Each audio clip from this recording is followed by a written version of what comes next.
बहुत देर से बात हो रही और आगे भी बात होगी। गौतम जी इस क्षेत्र के भीतर एक यात्रा पर निकले थे और इस यात्रा के दरमियान जो उनको सवाल भीतर जो सवाल है, जो समस्याएं हैं, उन्होंने उसको जाना, समझा और यहाँ से उन सवालों को, समस्याओं को रख भी रहे थे। वो जन संवाद यात्रा जो गौतम जी की अगुवाई में चल रही थी, वो यात्रा समाज की पीड़ा को समझने के लिए थी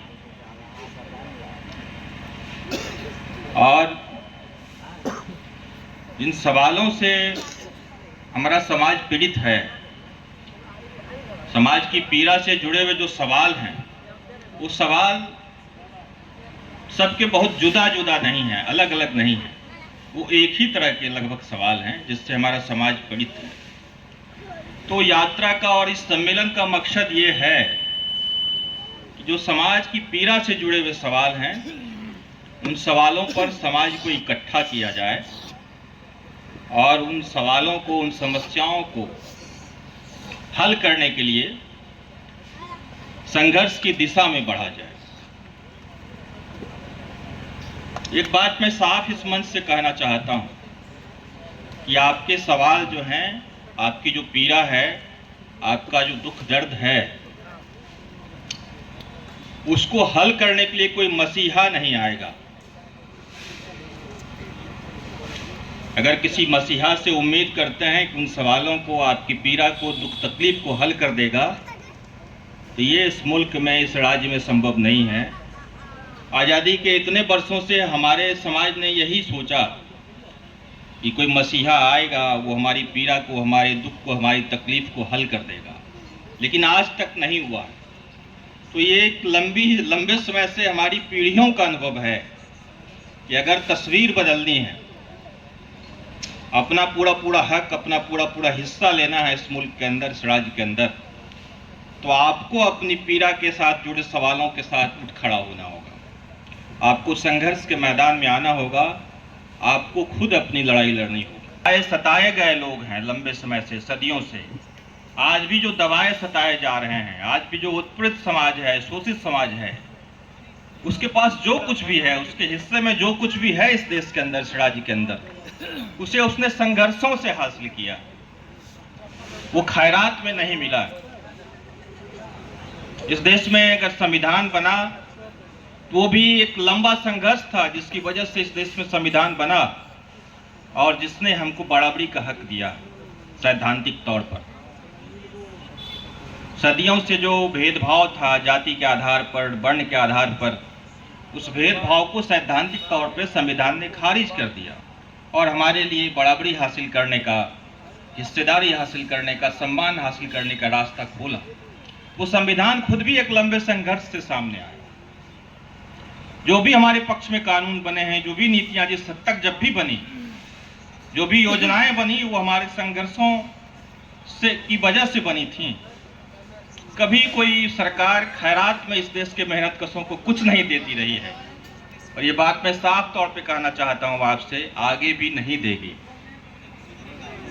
इसलिए अपनी तकदीर बदलनी है, इस राज्य की तस्वीर बदलनी है, तो उसकी लड़ाई इकट्ठे होकर आप सबको लड़नी होगी। दोस्तों, बिहार की जमीन पर हम खड़ा हैं। अभी नीतीश और तेजस्वी की जब साझा सरकार थी तो उसमें बिहार में कास्ट सर्वे हुआ और उस कास्ट सर्वे ने बिहार की तस्वीर को सामने लाया। कास्ट सर्वे पे संपूर्णता में चर्चा करना संभव नहीं है, कुछ उससे जो कुछ बातें सामने आई हैं, क्योंकि अभी हम राष्ट्रीय पैमाने पे जाति जनगणना की मांग कर रहे हैं। बिहार में तो एक जाति के आधार पर गणना हुई, उसकी रिपोर्ट भी आई, लेकिन उस रिपोर्ट पर कम चर्चा हुई।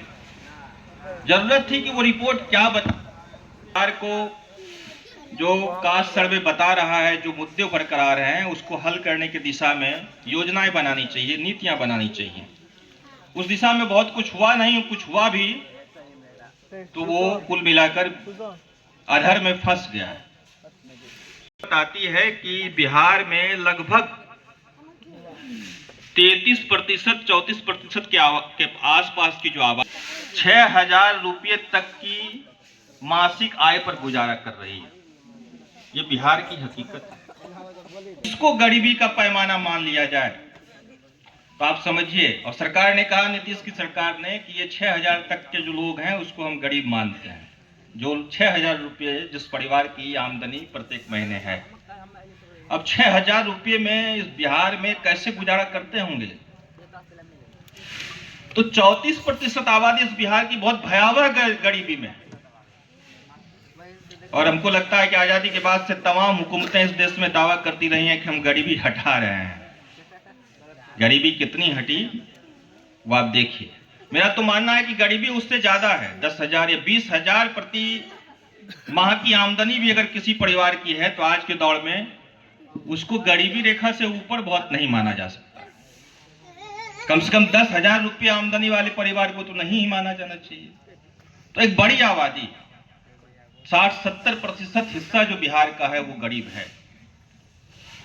और इस गरीब में भी अगर जातियों के आधार पर हम सोचें तो गरीबी में समाज के किस हिस्से की कितनी हिस्सेदारी है, तो सबसे ज्यादा गरीबी पिछड़ों में है, अति पिछड़ों में है। उससे ज्यादा गरीबी दलितों और आदिवासियों में है। बिहार के गरीबी को खत्म करने की जरूरत किन लोगों को है? जो बिहार के दलित हैं, बिहार के आदिवासी हैं, बिहार के अति पिछड़े हैं, बिहार के पिछड़े हैं, क्योंकि उनकी गरीबी ज्यादा भयावह है।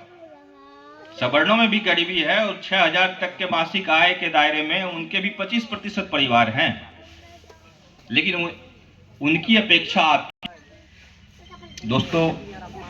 और इसलिए मेरा मानना है कि बिहार को अगर बदलना है, बिहार को बदलाव के रास्ते पे ले जाना है, बिहार को विकास के रास्ते पे ले जाना है, तो उसकी लड़ाई राजनेताओं के बल पे नहीं लड़ी जाएगी, होगी जिनको बिहार के बदलाव की जरूरत है। और इसीलिए मैंने कहा कि बिहार को कोई मसीहा आकर नहीं बदलेगा।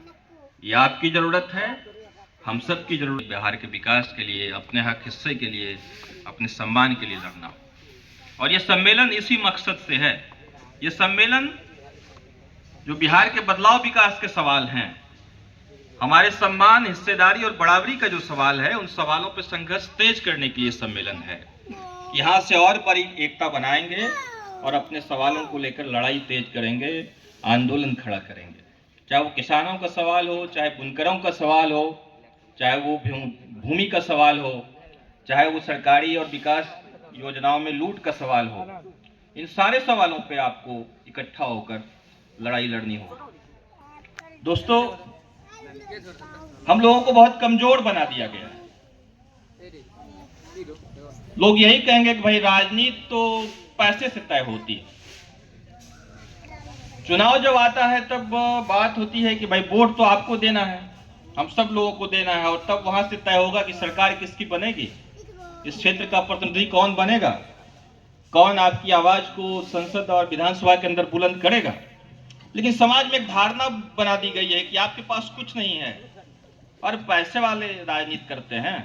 राजनीति तो पूंजी से तय होती है, राजनीति तो ताकत से तय होती है। तो वो हम लोगों को लगता है कि हमारी कोई हैसियत इस देश और विकास के उन सवालों को राजनीति के केंद्र में ले आने के लिए ये सम्मेलन बुलाया गया है। ये सम्मेलन आपकी राजनीतिक हैसियत को बुलंद करने के लिए है, आपकी राजनीतिक ताकत को बुलंद करने के लिए है। और हम चाहते हैं कि सम्मेलन से हम सब लोग इस दिशा में आगे बढ़ें। और जो सामाजिक न्याय आंदोलन का यहाँ बैनर है, हमारी नीति बहुत साफ है। हमारी पक्षधरता उन लोगों के साथ है जो सदियों से दबाए सताए गए लोग हैं, उसी को हम बहुजन बोलते हैं। दूसरा अर्थ भी अगर बहुजन कर लें तो ये है कि इस देश के अंदर वर्ण जाति व्यवस्था में ये तय कर दिया गया सदियों पहले कि इस देश में मेहनत का काम कौन करेंगे। इस देश में आज भी मेहनत का काम कौन कर रहा है? कौन फैक्ट्रियों में मजदूर हैं? कौन ये सड़कें बनाते हैं? कौन कार्यालयों की बड़ी बड़ी बिल्डिंगें खड़ा करते हैं? कौन बड़े बड़े शहर में कॉम्प्लेक्स बनाते हैं, अपार्टमेंट बनाते हैं? वो कौन लोग हैं? कौन लोग हैं जो खेतों में मजदूरी का काम करते हैं? कौन लोग हैं जो छोटे किसान हैं, बटाईदार किसान हैं? कौन लोग हैं वो? वो मेहनत करने वाले लोग हैं।